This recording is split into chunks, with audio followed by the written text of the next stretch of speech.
Hello friends, तर स्वागत आहे तुमचं आपल्या या यूट्यूब चॅनलवरती. मित्रांनो, चॅनलवर नवीन असाल तर चॅनलला सबस्क्राईब नक्की करा आणि अशाच अपडेट्स पाहत राहा. चला तर मग व्हिडिओकडे बघूयात.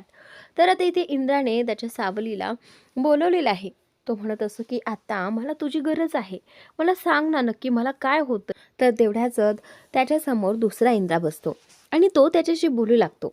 फायनली आज तू मला बोलावलंस, तर खरं सांगायचं आहे तर तू राणीच्या प्रेमात पडलायस आणि आता हे तू तिला बोलून दाखवायचंस. हे बघ, तू घाबरायचं नाहीस. आणि तसंही मला सांग, घाबरायसारखं काय आहे यात? तो इंद्राला समजावत असतो. तरीही तो बोलत असतो की नाही, खरंच मला खूप भीती वाटते. ती काय बोलेल? आणि ती बोलेल की तुम्ही इतक्या दिवसापासून माझ्यापासून हे लपून ठेवलं, मग मी काय करायचं? तिला खोटं बोलण्यावर खूप राग येतो आणि तिच्या रागाला मी सामोरं कसं जायचं? तेव्हा आता तो समोरचा इंद्रा सांगू लागतो की हे बघ, आत्तापर्यंत राणी तुझ्या रागाला सामोरं जात होती ना, ती तुला कधीही काही बोलून दाखवलं का तिने? आता तुलाही तेच करायचंय. तिने आत्तापर्यंत केलं आणि आता तुला तेच करायला हवं. असं म्हणत आता तो समोरचा बसलेला इंद्रा निघून गेलेला आहे.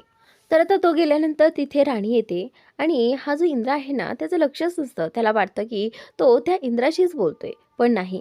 इथं खरं तर राणीने त्याला हात लावलेला आहे आणि तो पाहून चकित होतो. राणी तू? तर आता त्यावेळी इंद्रा बोलतो की नाही नाही, राणी नसेल, कदाचित माझा भास असेल. हे ऐकून राणीला हसू येतं. राणी बोलते की काय भास सर? त्यावेळी आता इंद्रा जो आहे तो पुन्हा राणीकडे पाहतो, पण त्याला कळतंय की हा त्याचा भासच आहे.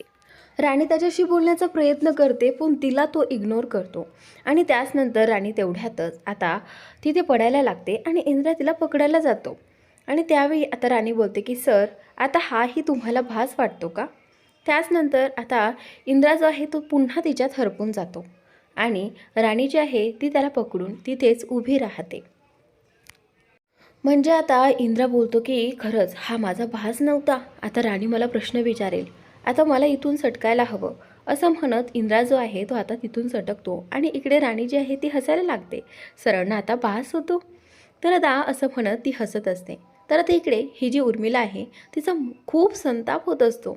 मालती आणि विक्रमसमोर ती सगळा राग काढते. त्या राणीला लवकरच या घरातून बाहेर हकललं पाहिजे. तिची लायकीच नाही आहे आपल्या या घरात राहण्याची. तर त्यावेळी आता इथे मालती म्हणत असते की हे बघ उर्मिला, तू जरा शांत हो. आपण लवकरच काहीतरी करूयात जेणेकरून ती राणी या घराबाहेर निघेल. इकडे इंद्रा जो आहे तो गोट्याकडे आलेला आहे, कारण त्याला गोट्याशी बोलायचं असतं की तो राणीला कसं बोलणार आणि कसं नाही. गोट्याला आयडिया असेल या विचारानेच तो गोट्याकडे आलेला आहे. आणि इकडं उर्मिला आणि विक्रांत याच विचारात असतात की नक्की काय केलं पाहिजे जेणेकरून इंद्रा आणि राणी दोघीही बाजूला होईल. त्यावेळी मालती बोलते की असं काहीतरी पाहिजे की त्यांच्यामध्ये ताटातूट झाली पाहिजे. तेवढ्यात तिच्या लक्षात येतं की त्या दोघांमधला विश्वास कमी झाला पाहिजे, एकमेकांवरचा विश्वास तुटला गेला पाहिजे. असं काहीतरी केलं पाहिजे. तर असं काहीतरी शोधा जे जो राणीचा इंद्रावरचा विश्वास तुटेल. तर आता ते विचार करू लागतात, नक्की असं काय असेल बरं जेणेकरून राणीचा त्याच्यावरचा विश्वास तुटेल.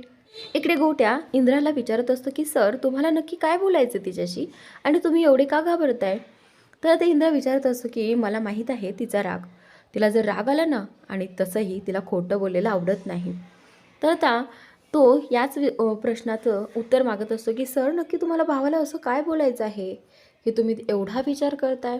माझा भाऊ खूप चांगला आहे बरं का, आणि राग आला तर तेवढा कडक पण आहे. तर आता इंद्रा बोलतो की हो हो, ते मी पाहिलंच आहे राग आल्यानंतर ती कशी असते. इकडे विक्रम जो आहे तो उर्मिलाला सांगत असतो की मला एक त्याचा वीक पॉईंट माहीत आहे. तर आता इथे मला ती बोलते की काय काय माहीत आहे विक्रम तुला? काय केल्याने ते राणी आणि इंद्रा दूर होतील? तर त्यावेळी आता इथे विक्रम सांगू लागतो, इंद्रा आणि राणीचं लग्न आठवतोय का काकी तुम्हाला?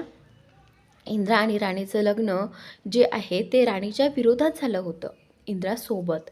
इंद्राने ते लग्न केलं होतं फक्त यासाठीच की तो राणीला त्रास देईल. आणि हे जर राणीला कळालं तर त्याला पदोपदी तिचा अपमान करायचा होता आणि म्हणूनच त्याने तिच्याशी लग्न केलं. तर आता मालती म्हणते की हो रे विक्रम, हे तर मी विसरलेच आणि त्याने मलाही हे सांगितलं होतं. आता आपल्याला याचा फायदा घ्यायचा आहे याच गोष्टीचा, आणि ते सगळं राणीसमोर आणायचं आहे. तर आता विक्रम म्हणतो की हो, आपल्याला लवकरच हे सगळं करायला हवं. मालती प्रचंड खुश होते. तिला वाटतं की राणीमधलं आणि इंद्रामधलं नातं आता तुटेल. इकडे इंद्रा जो आहे तो सकाळी सकाळी आता इथे एक्सरसाइज करत असतो आणि त्याने राणीलाही बोलावलेलं असतं. राणी जी आहे ती इंद्राला पाहत असते की तो कशा प्रकारे आसन करत आहे. त्यावेळी राणी बोलते की बापरे, हे कसं करायचं आणि मला नाही जमणार हे सगळं, मी ना इकडूनच लांबूनच पाहते. तर आता इंद्रा ते सगळं करतच असतो. तर राणी एकटक त्याला पाहत असते, पण तिला माहिती आहे की तिला हे जमणार नाही. तर त्या इंद्रा दुसरं आसन करायला घेतो आणि अचानक असं राणी तो जाऊन पडायला लागते. इंद्रा बोलतो की आलीस तू, चल आता आपल्याला दोघांना मिळून करायचं आहे.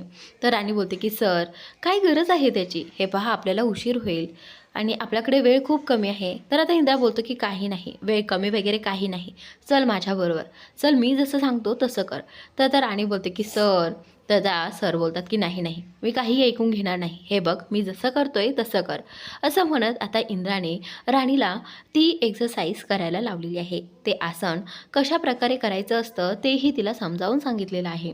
आणि त्याचनंतर अशा प्रकारे राणी आणि इंद्राचे एक्सरसाइज सुरू असते आणि हे सगळं उर्मिलाने पाहिलेलं आहे.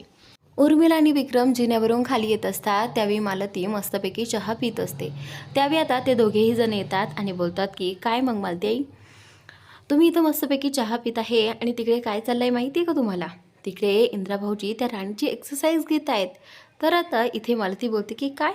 तर आता उर्मिला बोलते की आता ना डोक्यावरनं पाणी चाललेलं आहे, आता लवकरात लवकर आपल्याला काहीतरी करायला हवं. तर आता इथे मालती बोलते की हो, तू बोलते ते अगदी खरं आहे. तर आता विक्रम मालतीला एक प्लॅन सांगू लागतो आणि मालती तो प्लॅन सगळा काही ऐकून घेते आणि त्या बोलते की आता विक्रम, तू जसं ठरवलं आहे ना तसंच होऊ दे सगळं. तर आता विक्रमही खुश होतो आणि मला ती तिथून किचनमध्ये जाते. तर आता उर्मिला बोलते की विक्रम, अगदी आपल्या मनासारखं होणार आहे सगळं काही. तर आता पुढील भागात विक्रमने इथे बुवांना एका गाडीची सर्व्हिसिंग करायला सांगितलेली आहे आणि इकडे राणी आणि इंद्रा दोघेही जण आणखीनही एक्सरसाइज करत असतात. त्यावेळी इंद्रा म्हणत असते की मला असं का होतंय, सारखं राणीपाशीच राणीसोबतच राहावंसं वाटतंय. तर इकडे बुवा जे आहे ते आता गाडी सर्व्हिसिंग करून परफेक्शनसाठी गाडीची एक चक्कर मारायला येतात. तर त्या गाडीला विक्रमने काहीतरी करून ठेवलेलं असतं आणि आता इथे पुन्हा बुवांचा त्या गाडीसोबत ॲक्सिडेंट होणार आहे.